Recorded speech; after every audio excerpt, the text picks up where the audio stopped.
What's good, YouTube? It's your boy KingSupreme. Back in the video, we got Bird versus Magic, greatest rivalry in sports history. Now, if you're new here, welcome to the channel, homies. Just be sure to like, comment, subscribe, and share if you want to see more bangers from your boy. You feel me? Because the grind never stops. But hey, Bird versus Magic, greatest rivalry in sports history. I'm so excited to get to this because just yesterday, I got to the Bird and Magic. The rivalry leads to friendship. I think it was called something like that, bro. And oh my gosh.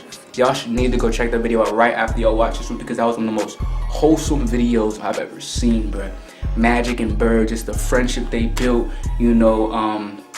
and it was just so cool to see. I'm not gonna say anything else. Go check that reaction out after this one, but I had to get to this. I saw this requested Bird versus Magic, greatest rivalry in sports history. So this is gonna talk about all the battles, I believe, everything. So I'm gonna get tuned in, bro.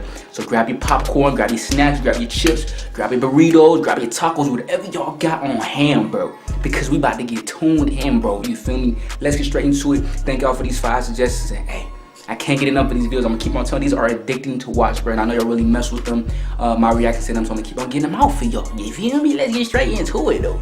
Bird and Magic. Let's talk about Magic Johnson's career without mentioning Larry Bird, and vice versa. They were two of the best and most successful players in the 80s. And their rivalry saved the NBA from going bankrupt and shutting down. We'll talk about how their relationship started, how they drove each other crazy, and how they formed the most iconic rivalry in sports history.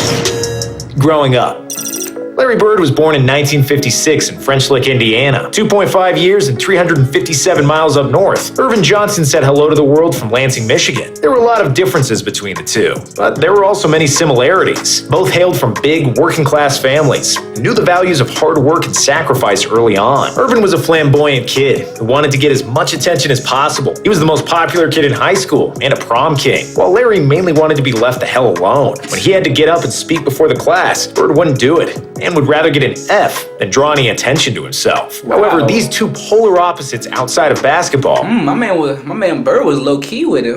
He's like, I'm all about business. I'm playing basketball and I'm out of here.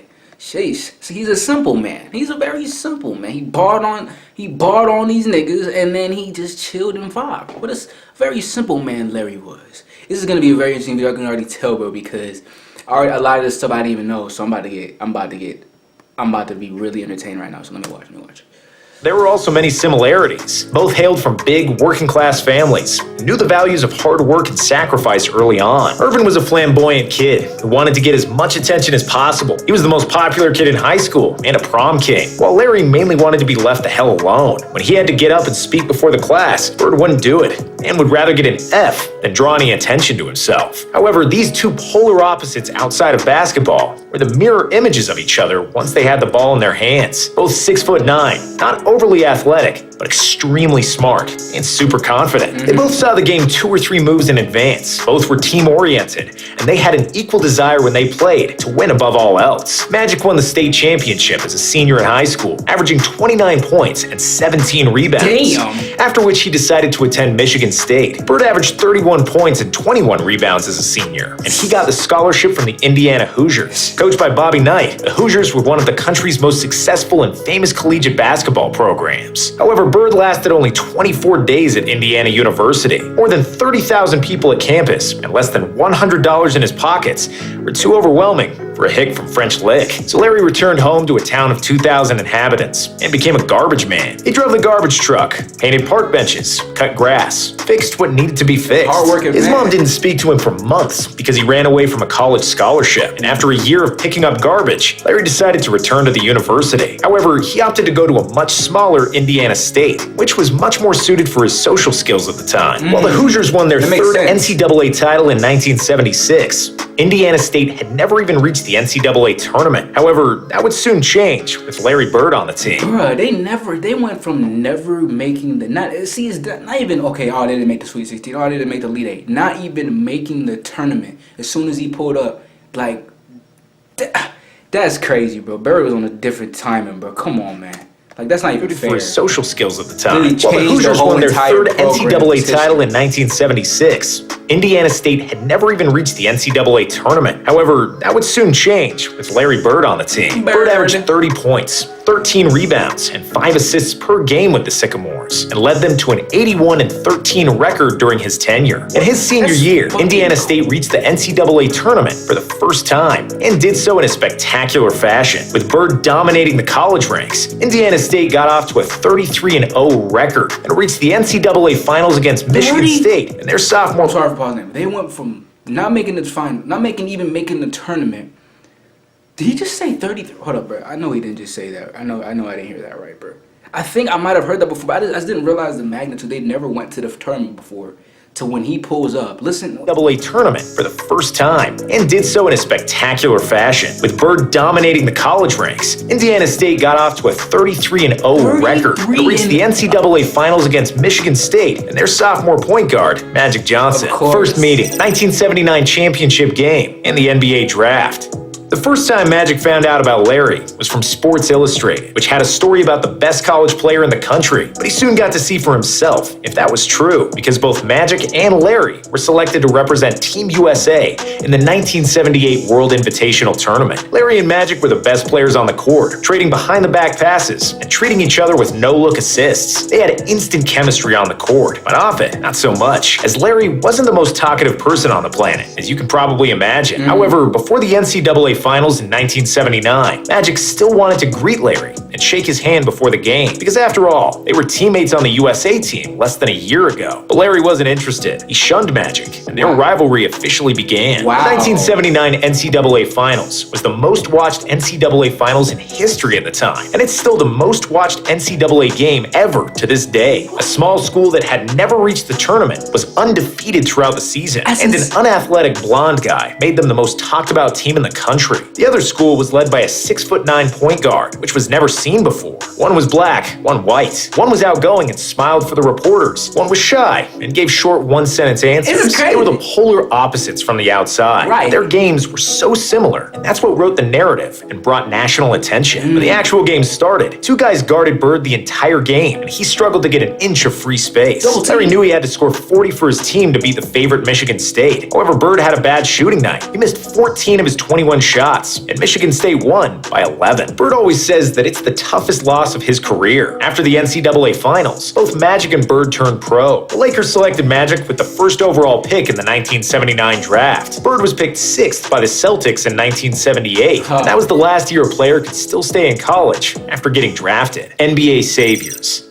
By the end of the 70s, the NBA was in big trouble. TV ratings were down, attendance was low, and there was very little buzz around the league and its players. They came to save Out of the the day. top 10 most watched basketball games in the 70s, 9 were college games, and tape delays were the norm for the NBA. Drugs were a big issue. The level of basketball wasn't that great, and fights between players happened on the regular. The overall image of the league was terrible. Sponsorships were hard to come by, and the league nearly collapsed by the end of the 70s. However, when Bird and Magic came to the NBA in 1979, they brought the hype that surrounded them in college. They both made the All-Star team as rookies and transformed their teams into title contenders. The Celtics improved their win total by 32 games from the year before Bird and finished first in the Eastern Conference. Magic's Lakers were first in the West, and the teams were destined to clash in the finals. But the Sixers spoiled another Bird and Magic duel. On the morning of the It's like too perfect of a storyline, bro. Like it's like even a movie couldn't make a storyline this perfect, bro. Like, it's actually insane, bro, hearing from them from the very origins. They're literally the polar opposites, but how they both went like this. They both, like, and how they ended up meeting in the NCAA finals. One was the first pick, and then after one was the first pick, one was the sixth pick. And then they both brought their team to crazy levels as soon as they got into the NBA as rookies. Like, you can't even picture, and then they end up as rivals. Like, you can't even write a story that perfect. It's crazy. This will never happen again. They brought the hype that surrounded them in college. They both made the All-Star team as rookies and transformed their teams into title contenders. The Celtics improved their win total by 32 games from the year before Bird and finished first in the Eastern Conference. Magic's Lakers were first in the West, and the teams were destined to clash in the finals. But the Sixers spoiled another Bird and Magic duel. On the morning of the deciding Game 6 of the finals, the news came that Larry Bird won Rookie of the Year with 63 votes compared to just 3 votes for the second-place Johnson. Magic was pissed, and he'd go on to pour 42 points and 15 rebounds in the deciding Game 6, bringing Los Angeles their first title after 8 years and securing the Finals MVP trophy. When he saw that Magic won another title, Bird was furious. And that's just who these guys were and how they behaved, envious of each other's accomplishments and maniacally driven to elevate their play. Whenever the season schedule came out, I would circle the 2 games with Boston. Those were the 2 games more important than the other 80, Magic Johnson said. I read the newspaper every day during the season. I was only interested in one thing. What numbers did Magic Johnson have last night? Said Larry Bird. In 1981, Bird won his maiden title with the Celtics, and in 1982, Magic won another one with the Lakers. After that, the league was essentially Bird and Magic, and then everybody else. TV doubleheaders always featured the Lakers and the Celtics against whomever they happened to be playing. From 79 to 84, the NBA's TV ratings rose significantly. Attendance jumped 42% from 1979 to 89. They really saved the NBA, huh? That's crazy, man. Man. From 79 to 84, the NBA's TV ratings rose significantly. Attendance jumped 42% from 1979 to 89, easily the biggest gain among the 4 major American sports. While some credit has to go to David Stern and some to Michael Jordan, the main reason for the NBA's rise has to do with Bird and Magic. They were 2 phenomenal players who got drafted to the most iconic franchises and embodied the drama of American race relations, but did nothing to stir up the hatred themselves. Finals clashes. Here you go. After the Sixers defeated the Celtics and the Lakers to win the title in 1983, Bird and Magic finally both advanced to the greatest NBA stage in 1984. The final series was tough and tightly contested, with the winner decided in Game 7. The Celtics played at home, and Bird was never more determined to win. Magic played badly down the stretch, and Larry finally got his revenge for the NCAA title loss in 1979. Averaging 27 points and 14 rebounds, he was named the Finals MVP, while the media butchered Johnson for his mistakes in the deciding moments. As a result, Magic was on a mission for the 1985 season and played the basketball of his life. The Celtics and the Lakers met in the finals again, and after a first game that finished 148 to 114 for Boston, it seemed like the Lakers didn't have it in them. However, after a big bounce back from Kareem, Magic steered LA to victory in 6 games and their first title in 9 NBA finals. Bro, what is this story? So Magic won the title first, and then Larry won the title. Then they both meet up in the finals, and then Larry wins the first matchup, and then Magic wins it. Like, bro, what in the actual fuck is this story, bro? I'm telling you, this is not even a movie. This is way too crazy, bro. Summer of '85. After that final series, a monumental shift happened in Bird and Magic's relationship. They starred in a Converse commercial together, with Magic visiting French Lick and spending time in Larry's home with the entire Bird family. For the first time ever, they talked and exchanged more than 2 sentences. After that, they struck a friendship, but their rivalry was as bitter as ever. The Celtics won the title in 1986 against the Rockets, and Bird won his 3rd consecutive MVP award. In 1987, the Lakers returned to the finals, again against Bird and the Celtics. In Game 4, Larry seemed to have scored a game winner, but Magic erased it with a spectacular hook shot with 2 seconds remaining, a redemption for the clutch misses in 1984. Bird still had a good look for the win, but he missed a jump shot at the buzzer, and the Lakers took a 3-1 series lead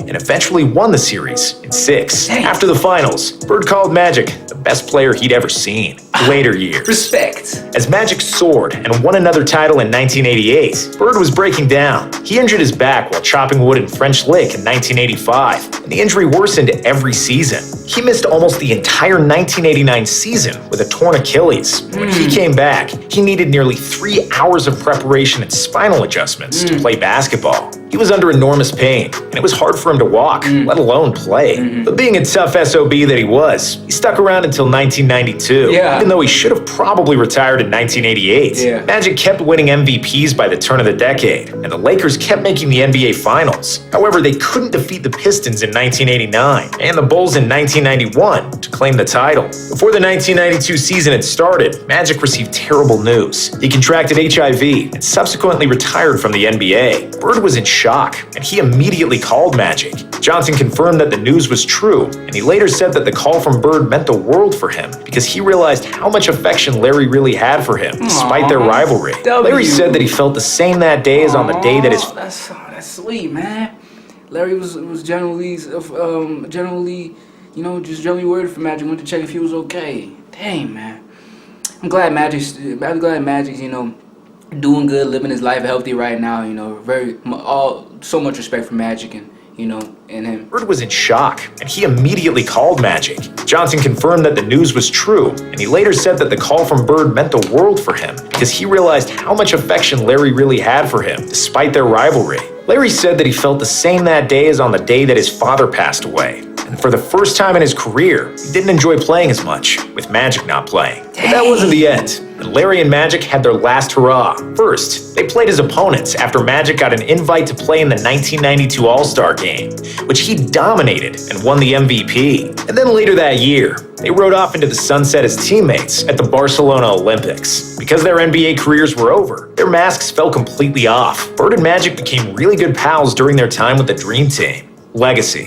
Magic and Bird played against each other 37 times in their NBA careers, and Johnson won 22 of those games, compared to Bird's 15. When it comes to trophies, it was 8 finals, 5 titles, and 3 MVPs for Magic, and 5 finals, 3 titles, and 3 MVPs for Bird. Crazy. In the end, Magic won more hardware, but Bird was likely a more complete player because he was a better shooter, especially early on. Both players worked extremely hard to outplay the other, and were each other's biggest motivation. Their rivalry was the biggest storyline in the 80s, and it saved the NBA, and they desperately needed saviors. In 2010, Larry and Magic wrote a book together, and in 2019, they got the NBA Lifetime Achievement Award together. Even though they are still polar opposites, Larry and Magic always seem to be intertwined and go together like peanut butter and jelly. Hey, that is, oh my gosh.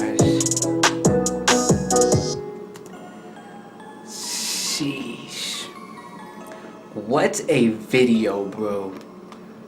What a video. Shout out to my dog Nonstop Sports. Go subscribe to my dog, bro.